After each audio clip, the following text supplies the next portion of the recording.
ലോകം മുഴുവൻ അറിയപ്പെടുന്ന ആപ്പിൾ കമ്പനി സ്റ്റാർട്ട് ചെയ്തത് ഒരു ഏപ്രിൽ ഫുള്ളാണ്, അതായത് ഏപ്രിൽ 1-ന്.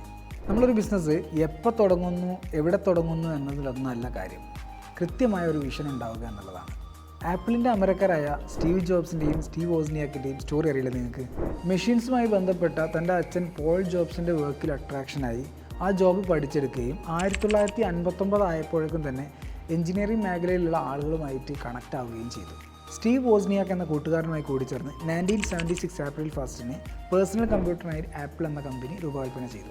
മൈക്ക് മാർക്കുല എന്ന വ്യക്തി ആപ്പിളിൽ ഇൻവെസ്റ്റ് ചെയ്തതോടെ വിസിക്കാൽക്ക് എന്ന സ്പ്രെഡ്ഷീറ്റ് ആപ്പിൾ 2-ൽ കൊണ്ടുവരികയും ആപ്പിൾ കമ്പ്യൂട്ടർ വ്യാപകമായി വിറ്റഴിക്കപ്പെടുകയും ചെയ്തു. 1980 ഡിസംബറിൽ ആപ്പിൾ IPO ചെയ്യുന്ന സമയത്ത് വെറും 25 വയസ്സുള്ള സ്റ്റീവ് ജോബ്സിൻ്റെ നെറ്റ്വർത്ത് $250 മില്യൺ എത്തിച്ചേർന്നിരുന്നു. Decision, the power of decision. Not hard work, not smart work, not money. ബിസിനസ്സിൻ്റെ ഉയർച്ചകളിൽ നിങ്ങൾക്കുണ്ടാവേണ്ട ഒരേ ഒരു ജോബ് ഡിസിഷൻ മേക്കിംഗ് ആണ്, അത് മാത്രമാണ്.